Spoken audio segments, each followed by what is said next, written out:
Welcome to the CodPast Podcast, where your fishy past hooks your brilliant future.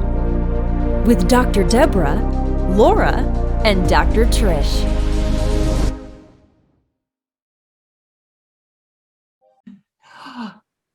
Got it. Okay, here we go. Recording in Now we're going to go live. It's March 11th, 2022. CodPast Podcast. Not quite there yet. Almost. Da, da, da, da, da, da.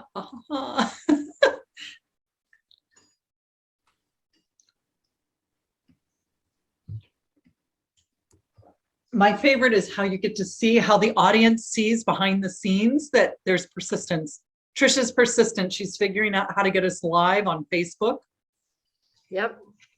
And Deborah and I just hold the space because we're known for our patience. Yeah. And fun and funniness. And it took me 8 minutes and Trish pulling over to get us live last week. That was funny. She did it. She did it. She's so smart. I hang out with the smartest people in the face of the earth. Facebook. So don't forget to repopulate this on your own site so that your own site gets more traction wherever you are, whoever you are. So it should be up on CodPast. It is, and I have forwarded it. And, Welcome everybody to March 11th, the CodPast Podcast with three of us. We are our own guests this week. Yeah, because we like each other more than anybody else. That's not true to the guests that are coming or the guests. Oh, look, I look like I have gills. Or the guests that we've had in the past. We've been so blessed. And I definitely want to debrief about that and talk about what we have going on in the future. And if I may, I'll just let everybody know we had a guest lined up. It was a pretty big guest. It was yet another really cool person in their industry who is wrote some music and has platinum albums or whatever that's called. But he has been called away unexpectedly. So we decided to take this time and talk to each other and kind of debrief about the last 8 weeks of guests that we've had and what we've got going on, and especially with our forthcoming trip to Phoenix. So here we are. And also, I mean, I think you need to tell a joke. I got a joke. I have a Yay. joke. Just like the tuna fish sandwich said, I've got a feeling we're not in Kansas anymore. Oh, I love it. I love it. I don't know if it's us or God working through us or whatever, but there's been a lot of stuff about fish lately. A lot of funny stuff about fish. I don't know why. Maybe I'm noticing them. Like when you want to buy a new white car, you notice all the new white cars. Yeah. But I'm noticing a lot of fish jokes, and they're making me laugh. So I should put them in a file or something so we can use them. I've noticed a lot of synchronicity actually, because this morning I woke up to a YouTube, that stuff goes all night. And it was it was actually pretty cool. It was this young man.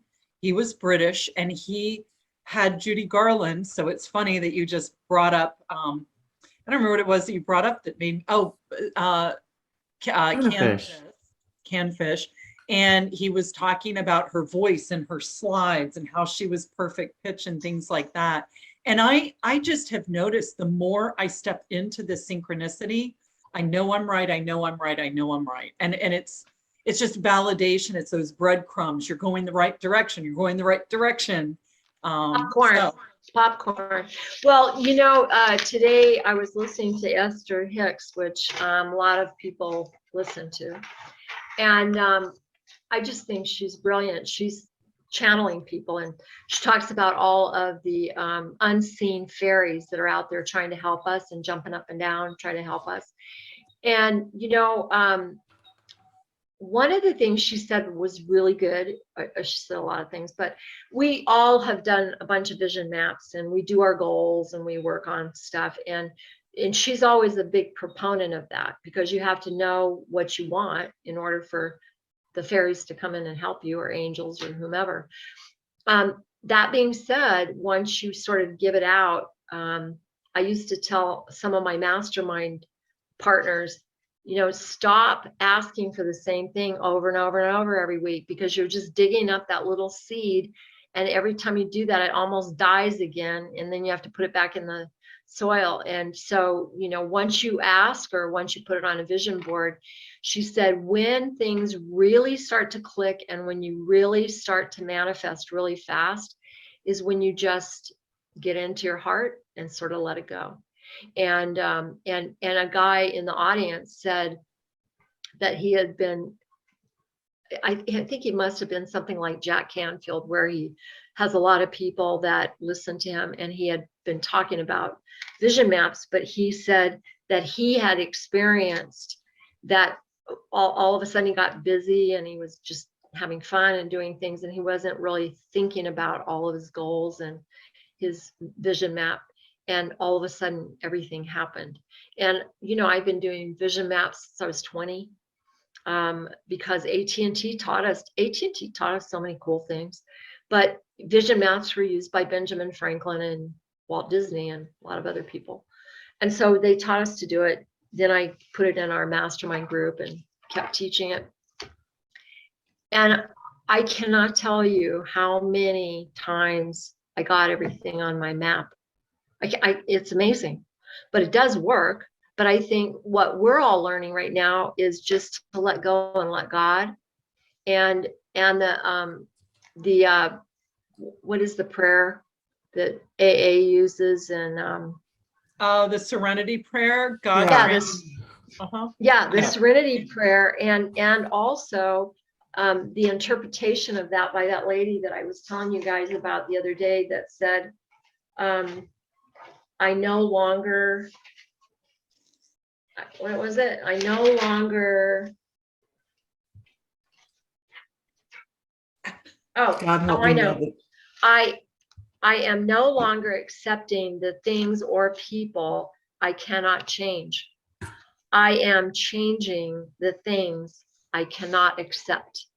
Oh, can you say that I one more time? love that. I saw something the other day that said you cannot change the people around you, but you can change the people around you. Oh, yeah, that's really good. Well, that one that Laura sent out, the guy has such potty mouth, but I love what he has to say. And he was just talking about that. He goes, you might not be able to change the people around you, but you can walk your feet. Yeah. And I saw a really funny one the other day that said, oh gosh,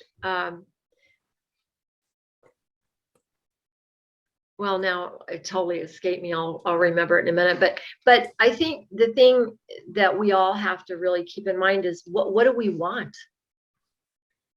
I mean, if you don't really know what you want, you're going to be going all over the place. Like, you guys know that about me and relationships and things. And I've gotten really clear on how I want my 24 hours to look.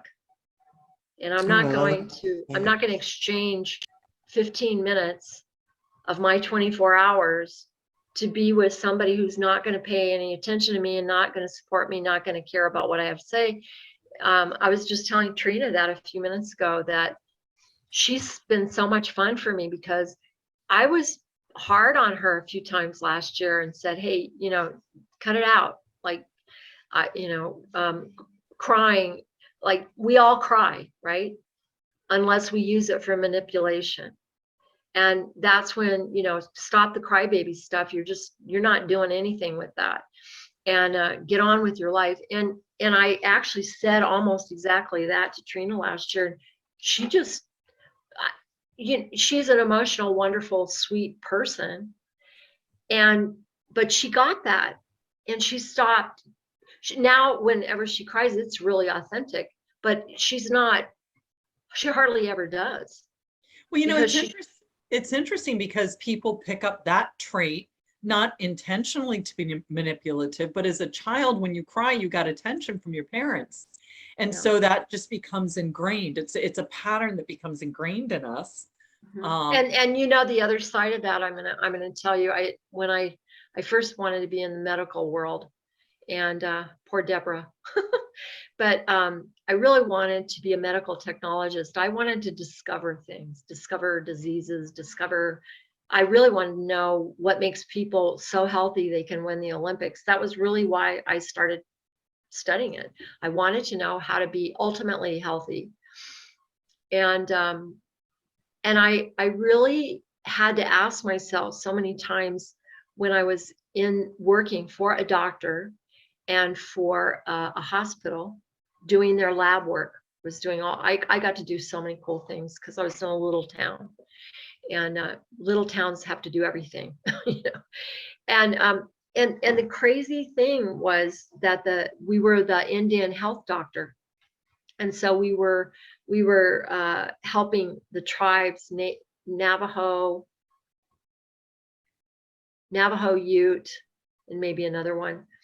And the babies would come in for their 6-week checkup or whatever in the shot, and they wouldn't cry. And I asked the doctor, you know, why don't these babies cry from these native tribes? And he said, those native tribes have been ignored for so many generations. It goes back to the United States and really hurting them, you know. And they learned to just stuff all that. And so then when they have the babies, they don't attend to every cry. They don't do it. And the baby learns really fast not to cry. That's something. Wow, that's really interesting. Laura and I was talking about the different levels that you have of energy, and just like where she was talking about crying is which at level 1, when you're feeling like, you know, you're hit with something that's really hurt, you know, not even hurtful but stressful, and you feel kind of like the victim, and you're crying. Well, I use level 1 to get things I want. Like if there's somebody on the phone that I need something to fix something, I'm just like, well, yeah, I really have to get it done, and oh my God, you know, and it works. And I get off the phone, and I'm really not level 1. And that is manipulation. I get that that's manipulation, but sometimes when you're so stressed out about something and you have to get something done, you have to, you know, use your emotions.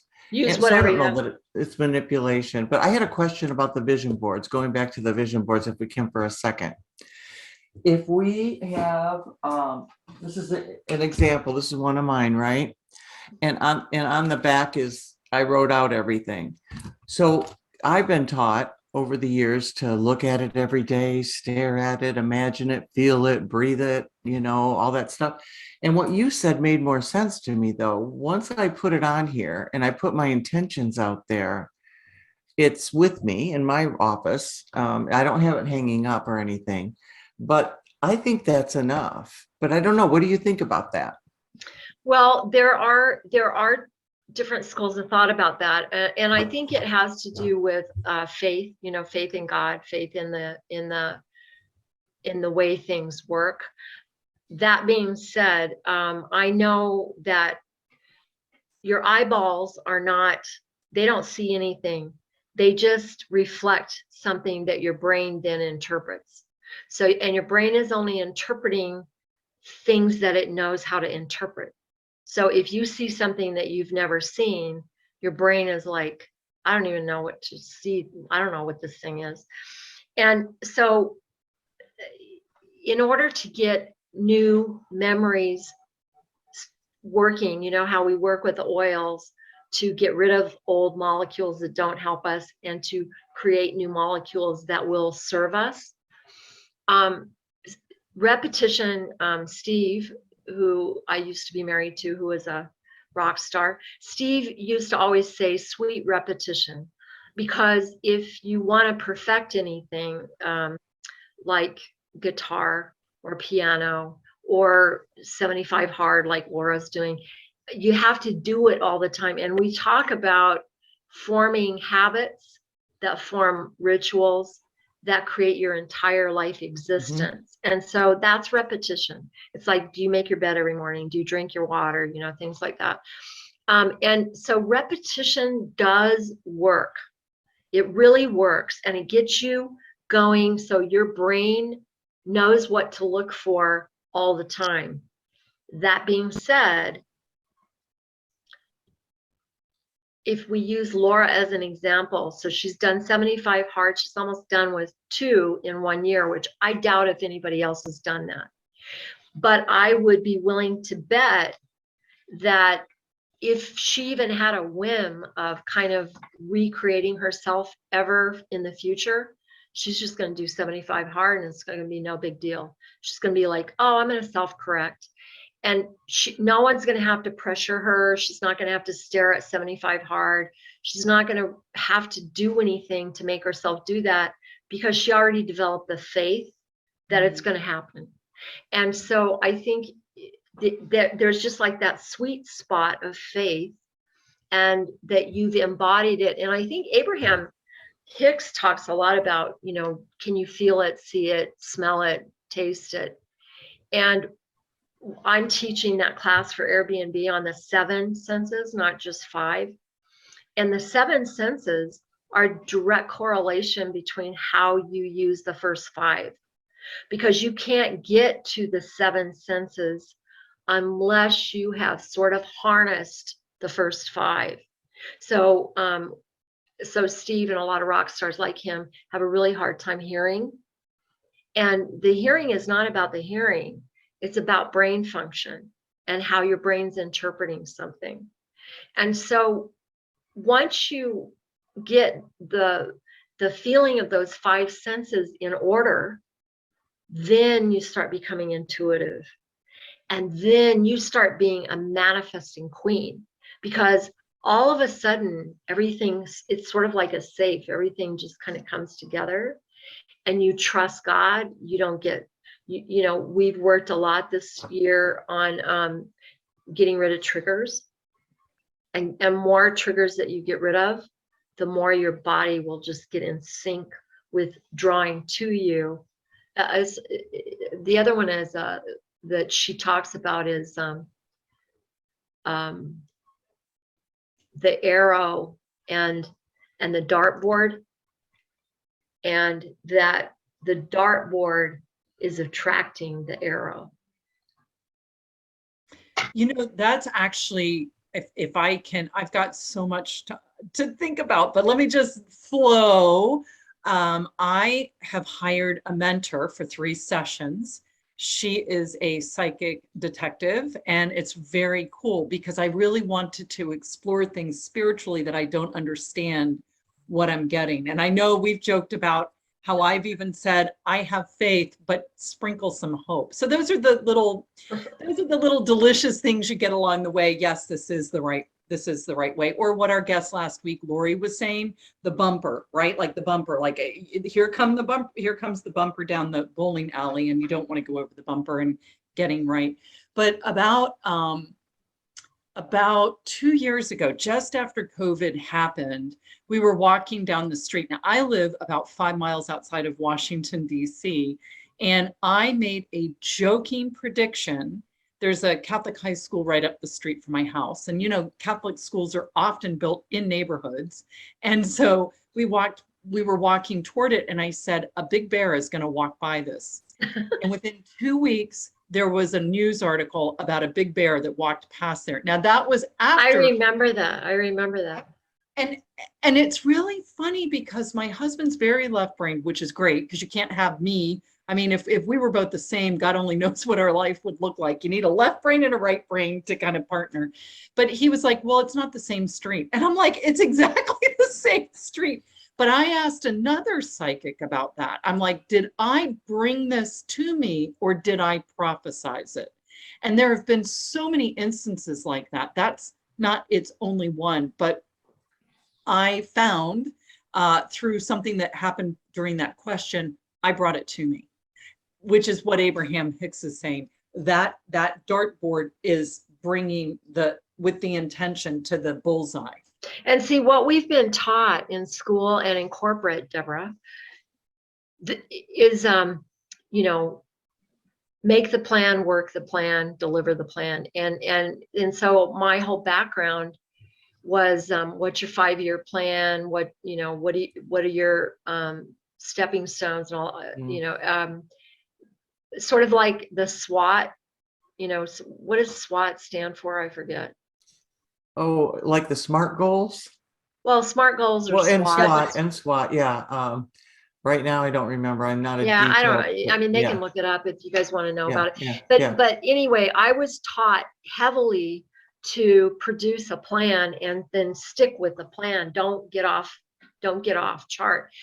And I think there's significance to that. I mean, I got the goals done, and I'm sure Deborah has to hand those in all the time.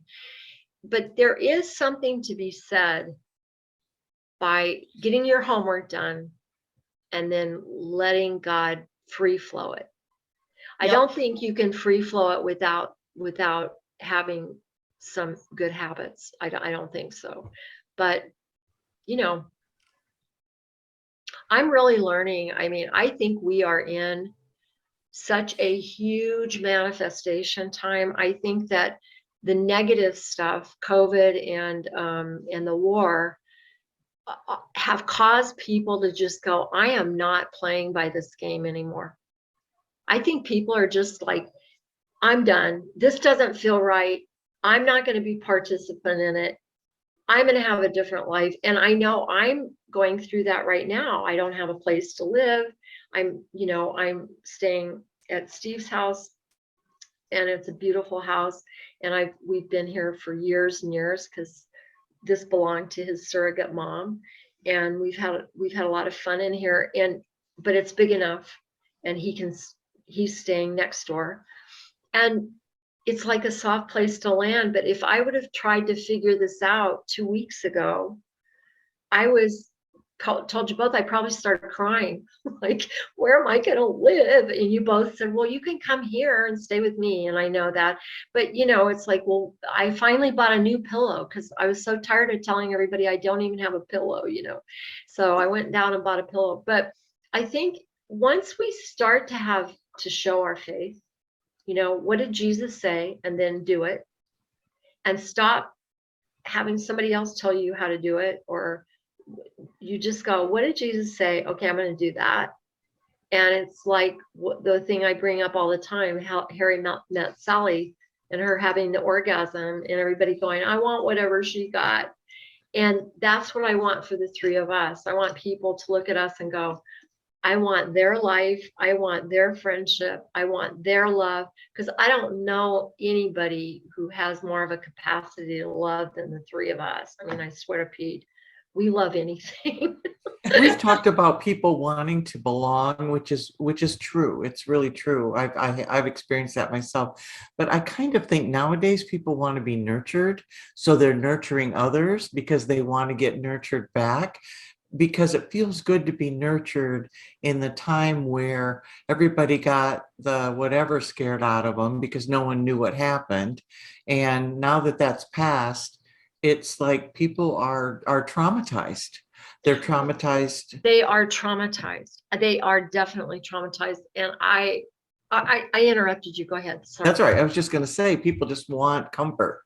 So they feel Well, like, you know what, I'm going to give comfort to others so I can get comfort. The comfort and the nurturing, I think, are words that we need to expand on, because, and that's sort of like your best expertise, Deborah, because another thing that either Abraham Hicks said the other day, or no, it was just a post. And it said something like, sticks and stones may break my bones, but words can never hurt me. And again, it was a bunch of potty language, but they said, are you freaking kidding me? Words hurt you all the time. Words are terrible or great. And that's what causes everybody to either go up or down or anywhere in between. And you can't, we all have to be more accountable to our thoughts and words and deeds. You know what I call it? I call it untethered empathy, right? Like you're just so heartfelt that you don't set boundaries. And I know it's well, that was my problem. I know. Yeah. Well, mine too. Well, it's just like I seem to have all these animals around me. When I had that raccoon in my attic with all those babies, I mean, Trish knows. She's like, well, of course they're there. She knows it's a place where she can give birth and have a nice time. And I'm like, not in my attic. So I bring all these little creatures in, and finally I just had to stop it. That's untethered. That's dumb empathy, because there's nothing. Put your empathy in where it belongs and make sure that it's well taken care of. Don't hand it over to someone. So that's giving your power away. And it's, it is said that words can bring life or death. Words can be used as weapons, or they can be used to lift someone. So they're very powerful, very powerful. Yeah. My little feelings have been hurt before. I want to talk about, because, when we first talked about this, we didn't know what we were doing. So I want to give us kudos, but I hope that we are leading by example, that even though sometimes we show up late, there's usually something going on behind the scenes that we can't figure out, but we all have this perseverance because we all individually have our mission and then collectively have our mission. And in some ways that Steve was not able to be with us, it's a little bit fortuitous because we can talk about something that we have coming up in the Phoenix area where we don't know what we're doing, but we're just going to move forward and do it and see if we can find a soft place for ourselves to land and invite others to it. So do you guys want to talk about what your individual mission is first, or? Yeah, I think we should. And then so people can understand, why are we even doing this podcast?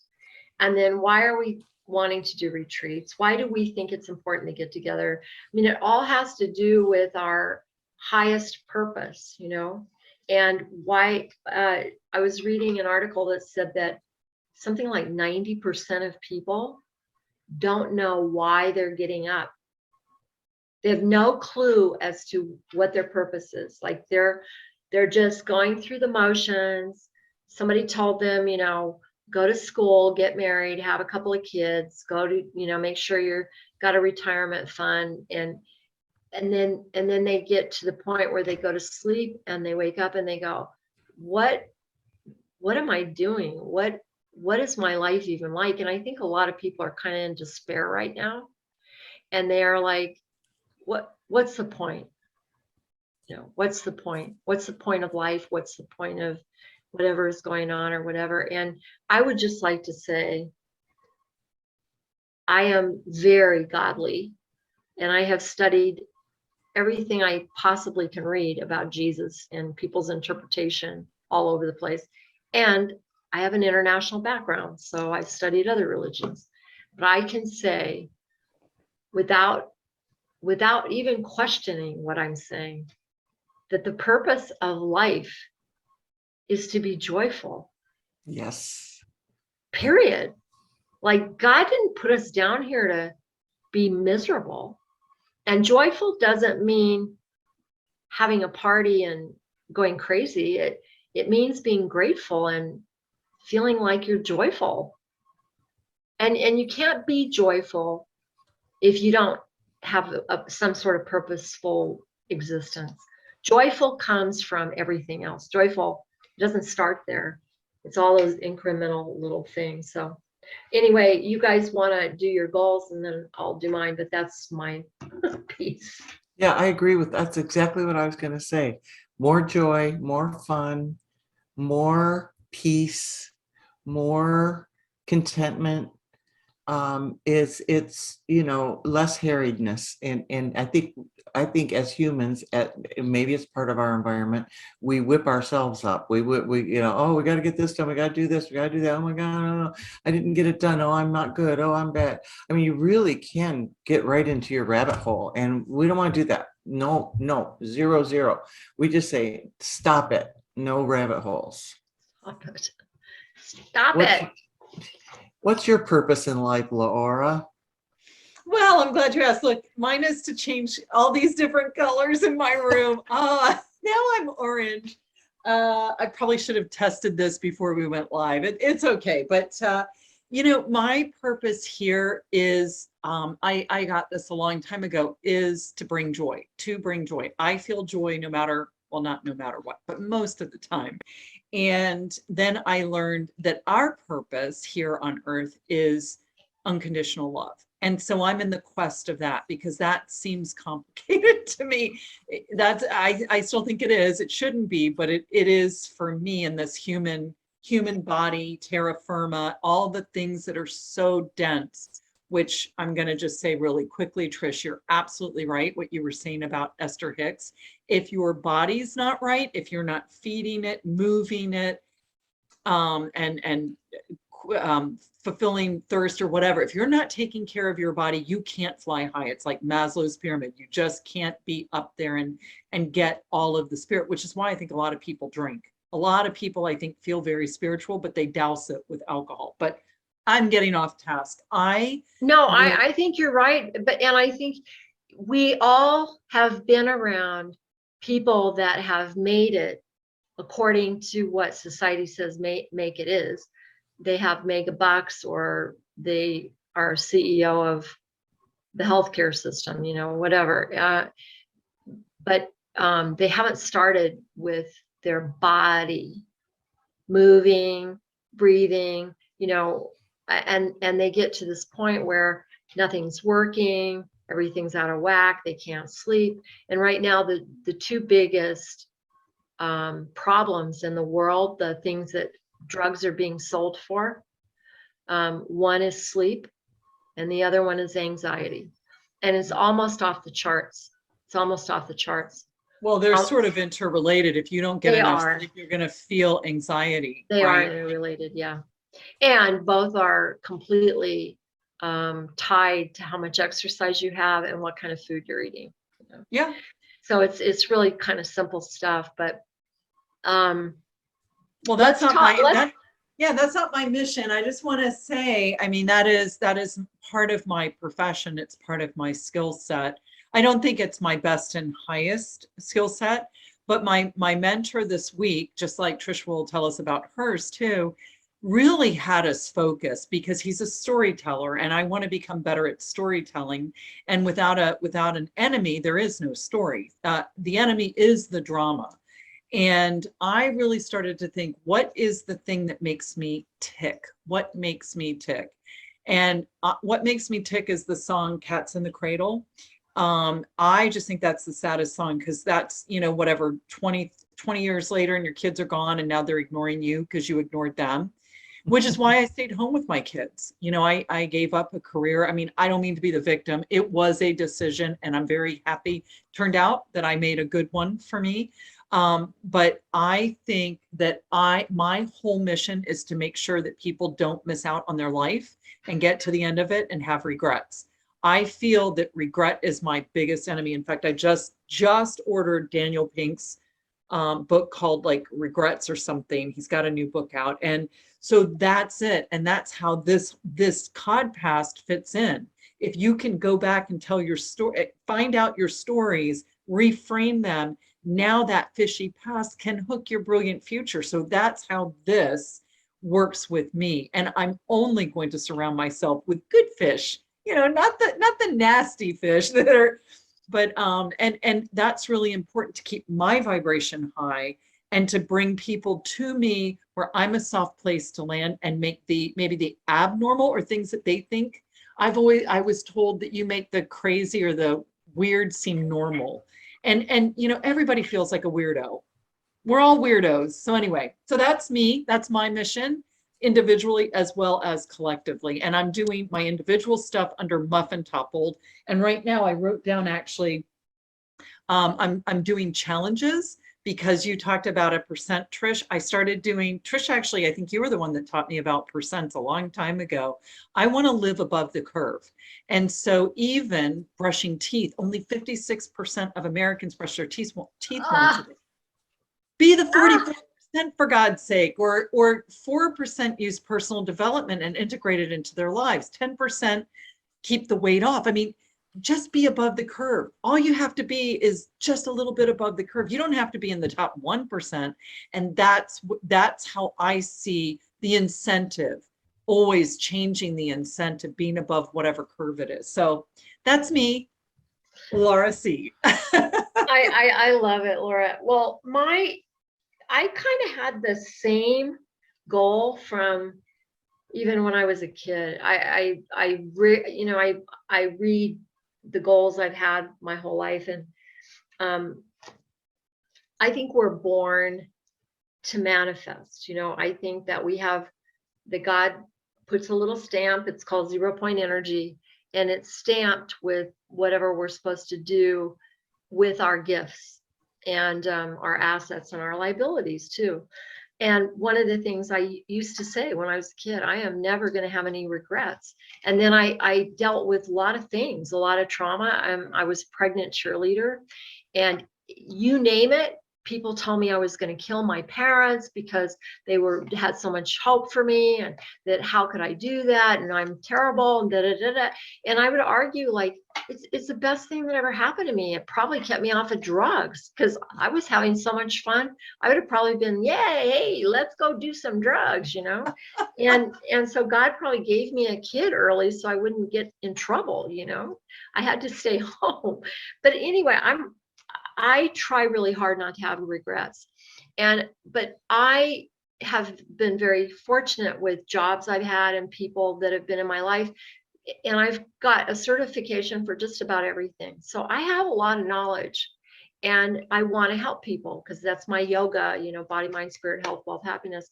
So a long time ago, I wanted to impact the most people I could possibly impact in the shortest amount of time, to just live a tiny bit better than they were living. And I tried really hard to do that. I even years ago, I was working for a man who was married, had kids, and he was having a gay affair. And he almost killed himself over that. And, he would, how we all are, we have like counselor, just tell me anything and I'll help it. We have that, I used to say I could sit in a bus stop and have 10 people line up and go, can I tell you something? And I was a banker, so I never talked about that stuff. But anyway, I said, why don't you just be who you are? Like, I'm sure your wife wouldn't want you to kill yourself over, she's been loving you for all these years. He had three girls, 3 kids. But he was living this horrible life of deceit and deceit to his own self, his own love of his own self. And so I just want people to find out who they are earlier than later. And I want to help them in any way I can to get to whatever they want to be. I have a thing that somebody had on their license plate, and I think Lynn Erickson has it. I'm for you, by you, or something. But basically, I want to just help you be whatever you want to be, period. Tell them about your number, Trish. Which one? How many people you want to help? Oh, well, yeah, I was telling Peter Diamandis one day that who's founder of X Prize, and I said, I just think I should be a billionaire because I know all these billionaires that I help all the time, and they're like, they've got major issues. And because I've always been around billionaires because I was in investment banking, and they were screwed up, just like the guy I just told you about, their lives are like out of whack. And I used to say, you have enough money. Why don't you figure out how to fix your life? Go to a counselor or something. But half the time I told them to do stuff. And so I started owning that, like, well, maybe I do know how to do that. So that was when I started opening all the schools. But I said, I want to be a billionaire because I don't think it's fair. I help all these billionaires. I should be one because then I would help more people. And he said, well, Trish, that's easy. Just help 1 billion people. And I went, that's not that hard because that's social media. So I thought, well, okay, I'll do that. And that was kind of Starshine and not making money, just giving out. And I did that. And now I want to show that people do the most good with the most money and they just keep it moving. And I know a lot of people like that are doing incredibly good stuff and they have incredible amounts of money. Yeah, I love that. Help 1 billion people. If you want to be a billionaire. I love it, right? Because we're talking that money's just an exchange of energy. So if you help 1 billion people, there's $1 billion. Yeah. Yeah, I mean, it'll come somehow, some way. And one of the things that I really want to accomplish is to show that I can live a pure Vita life, a whole life, a life of purpose and planning and fun and body, mind, spirit, health, wealth, happiness. And I put that out there on my vision maps and other things that I've been working with you girls on. And all of a sudden, it's kind of like my whole life fell apart so I could prove it. Because all of a sudden, I'm down in Costa Rica for 3 months, and I'm just having to learn so much stuff that I didn't think I was going to have to learn. And one of them is to have almost zero possessions. You'll be happy with me. I didn't have a coat because I came from Costa Rica, right? So I went to the ultimate, yeah, Goodwill. Goodwill, the ultimate green machine, right? Exchange, take it in, take it out, take it in, take it out. And I had to run over there because I had just gotten here and it's freezing cold down here. And so I went to Goodwill and they had a 10% off sale. And I got this brand new jean jacket for $5 and 10% off of that. Wow, that's awesome. I know, it's a game to me. Now, it is a game. Laura was the one who made me go to Goodwill. And I was like, I do not go to Goodwill. I don't like the smell in there. I don't like it. She's like, you need to get over that and just try it because it is the ultimate place to help the environment. And that clicked me because I care about the environment so much. I'm like, you're right. I'm buying all this new stuff and it just makes more waste. And I'm going to go to Goodwill. So Goodwill has gotten very rich off of me because they didn't know I was going to start giving everything I own away. And who do I give it to? Goodwill. Yep. I love it. So it's fun to kind of remake yourself and remake your priorities. But my ultimate priority is to impact the most people in the quickest way I can. And that has to do with Jesus's teachings, God's way of doing things, and being in service as much as I possibly can. But the first person I'm in service to now and forever is myself. Because I am never going to make my goal of being a billionaire, helping a billion people if I'm whacked out. Yeah. It's true. It's absolutely true. That just takes you off your course. Well, it's sort of like being overweight or not exercising. There's only so much you can do when you're not in the right shape. Yep. And if you're so concentrating on taking care of somebody else's needs that are just taking all your energy, you don't have enough to give to anybody else. Yep. All right. So it's Deborah's turn. What's my turn? Okay. Yeah, then we can talk about our collective stuff. Collective stuff in Phoenix. Yeah. Well, I think my God-given gifts are, my spiritual gifts are encouragement. I have the gift of encouragement. I'm a really good encourager. And actually, I'm a professional encourager. That's what I do for a living. I also have the gift of discernment. I didn't always have it, but I'm pretty good at discerning things, and also to see human hearts, to really see people for who they are. And I think I'm so good at it because I always wanted to be seen. So I was seeing others, and darn if you two didn't come along and see the real me. Like very few people have seen the real me. And all of a sudden I'm like, holy mackerel, I was right all along. I know who I am. So I think that there's that, and also just to help people, to serve people in a way so that it inspires them.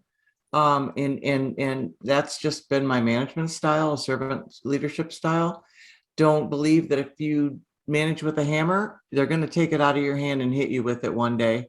Absolutely. It's not, human beings don't respond to that type of work. communication. So I think that's mine. And And we were talking a little bit earlier about just self-confidence and the value. It says we're meant to be kings and queens of kingdoms. That's what we're meant for, is greatness.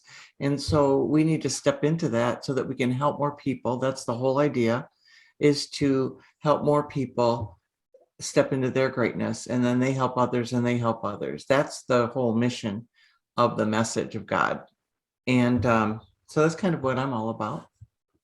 I have to tell you guys, I've been, I always look for leverage points. So how can I get something done quicker and easier?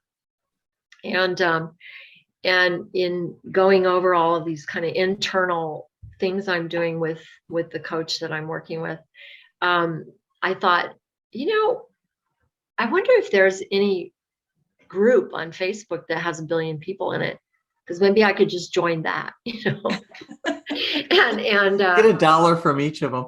I know. Like those chain letters. Did you ever do those? I did them. Of course. Did you ever get money? No. Either one of you? No, I did did. you? Oh yeah. You did. I did. I never got, the $100 for putting in $1, but I got like 10 or 12 or 15. Wow. Yeah. You are a Yeah. manifestor. Yeah, I did. Well, so this is kind of interesting because we know that there's this thing going on where there's some really bad stuff happening on the planet, right? We know that. And so we evaluate that, like how does that work? And we know that pornography is way up there, drug use is way up there, sort of slavery and all that. And we know that. And we know that in social media is a big deal. Guess what the number 2 Facebook group is? Satan worshipers? No, Porn addiction. it's a Bible group. Oh. Boy, Isn't I that was something? off. Yeah, it's amazing. It's something like pray without ceasing or something like that, and it has people in it worldwide, and I guess anybody can post in it as long as it's something to do with God. I only just barely looked through it because I thought, well, that's cool. There's about 7.5 million people, so it doesn't look like there's a Facebook group that has 1 billion. And of course, Facebook wouldn't want you to know that it's religious either. So I didn't get that information out of Facebook. I got it out of some other computers that kind of watch that stuff, because Facebook to me is just part of the establishment. However, in order to get anything done, you have to work with what's there. Mhm. You can go kill the mayor, but then they're going to put a new mayor up there, right? Facebook right now has the biggest reach to the most people. And that's my leverage point, because look at what we're doing right now. This is free. We can do this for free. We can talk about our mission and how important everything is. And we're using Facebook, which, I think we just have to be discerning about how we use stuff, what we use, and things like that. I hope, Deborah, that whether you're making cards or making a website or whatever you're doing, I hope that you will say you're a professional encourager. I think that is a very good description of you. And I know for my own self, I don't let too many people encourage me, because I just don't want to be bothered with it. I want to do whatever I do. And I don't like to dwell in icky things. It really bugs me, and I'm afraid I'm going to bring in more if I dwell in icky things. But I swear, you girls have helped me so much.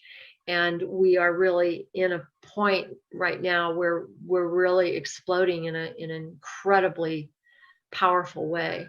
And We it's just gonna want to be the fun. extreme light, right? We talked about that. We want to be Yeah. extreme light. I And- gave that to several people, by the Yeah. way, that you said, I'm not an extreme right or extreme left. I'm an extreme light. I love that. And I think more people should say, I'm an extreme light. And we need to hold their face and say, you are an extreme light. So Let me hold how your do we face, Laura. gather these? Let's gather these people and talk about what we're doing in Phoenix. And Oh yeah, we even got though 8 we don't, minutes. Let's talk about it. yeah, we Tell don't about even our know trip, what we're Laura. doing, but maybe people. So if people who are watching this are looking for a soft place to land, I think by now we've shown who we are. We're a little bit weird maybe to some people. We believe in ghosts, or we're open to a lot of things that other people aren't. And if you're not open to it, then that's totally fine. You can still learn other things from us because all three of us are entrepreneurs. But if you are open, then maybe you'll want to come and join us. We're trying to put together a pop-up retreat, for lack of a better word, pop-up retreat. Well, it's not try. I mean, we are doing it. We are doing it. So it's where we don't even know where.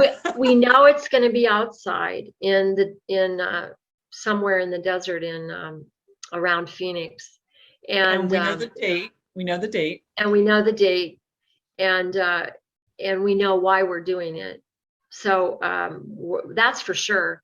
We're all three going to go and support one of my friends who really went out over the edge. She documented the largest sighting of ETs ever in history. And she's a medical doctor, and she got into a bunch of trouble for sticking her neck out because it was the days that nobody was talking about ETs and nobody could talk about ETs.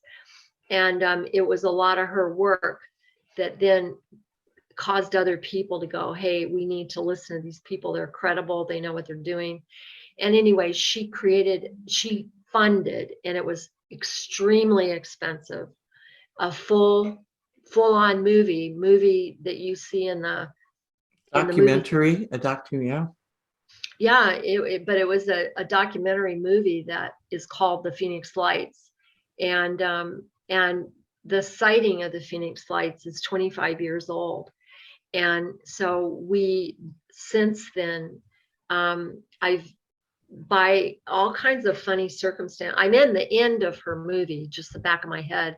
And I was embarrassed because I didn't really want people to know that she was my friend because everybody was bad mouthing her. But I knew how credible she was, and I felt bad for her, but I didn't want to be in that naysaying group. I just wanted to avoid the whole thing. But she begged me to be in the movie, and so I said, well, if it's just like the back of my head or something, so I'm in the back of it. But she is a really good friend and very sweet, and she's going to have the movie on the 20th on Sunday, and she's going to have several speakers that have been around for a long time. I don't know.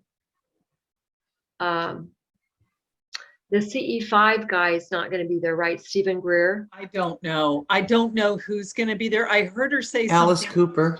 Yeah. Well, they're neighbors. Alice is really a good guy, and he lives up by. Well, he lived not too far from Steve and I, and then he lives really close to her. And I think he saw I think he did too. I think that was it. So he wants to talk about that. But I don't know what other experts she's bringing. I think it's some people that it's not a surprise, but it's people that have not necessarily come forward. And she's also trying to gather experiencers to see how their life has changed over the last 25 years. And we didn't get a chance to really talk to her about that. I think we might have on Clubhouse, but well, one of the things I would like to do. I'm posting it on CodPast Facebook page right now. I posted it. So one of the things I'd like to do at our retreat is do this meditation that's on a phone app that I have. And it's Stephen Greer and a bunch of technology guys put it together based on what they had heard in outer space. And Stephen Greer worked inside of the Department of Defense, NATO, and a lot of other high-level places because he too was a doctor. And people were telling him things on their deathbed. And he started investigating that stuff a long time ago. He's been investigating. And now his body of work is just gigantic. And they created what they call a CE5 app. And it costs something little, but it makes noises. And according to the noises that they heard around ETs at different times. And they've used it to meditate ETs into coming, and it has worked. There are places that they've done these meditations, and the ships have shown up in some form. And some of it, I think, what if they are here all the time and then they just know how to be invisible? And so when a bunch of us get together and go, hey, come on, guys, will you just show up? Then they do, because they're okay with it. But I want to do that at night when it gets dark. That's when you're supposed to. And so you can see stuff. We need to be out of town so that the light is favorable. And then we'll do it's all experiential, what we're going to do at this retreat. Mm-hmm. It's really get together with like-minded people, pray, laugh, fun. I'm sure drink wine probably, because we all do. Yes. But and then the next day we're going to go to her movie at Harkins Theater and have some fun there. So we're letting it unfold as it folds, but we know we're doing it. And if you guys, if you want to join us, reach out to us individually via Messenger or let's see, or I don't know if it's above us or below us. You guys can drop oh my gosh, I'd love to go, and we'll work with you and figure this out. We're stepping into our retreat phase because we want the world to experience what we've experienced with each other, which is a genuine relationship, a heart-centered, genuine, supportive relationship. And we're now getting ready to offer it to the world in a big way. And so this little retreat, we're going to charge $25 for, because we're going to have a few expenses that we have to deal with. After this, our retreats won't be very inexpensive, because we'll be doing some pretty major things. Probably the next retreat will be in Costa Rica, but I've got people right this minute who want us to come to Glastonbury. I've got them already in London ready to go. I've got another one that is in the Czech Republic, in Prague. And so I don't know where all we're going to go, but it's going to be always in sacred places, because the sacredness and the ancestral stuff is going to be brought into the circle of what the experience is about. And we're going to have fun. Oh yeah, it's going to be great. And I'm so excited whoever wants to come. Yeah. Yes, me too. Okay, so let's head over to Clubhouse and say goodbye to everybody. Thank you for listening to us. We're going to debrief on Clubhouse our last 8 weeks and guests, and we'll bring you more guests in the next few weeks. Yeah. Love everybody. Thank you for tuning in. Thank you. Yes. Bye. We get more done and have more fun. That's right. We get things done and have a lot of fun. Something like that. We'll ask Steve. Yeah, right. Ask him to coin it. All right. Bye, guys. Bye, ladies.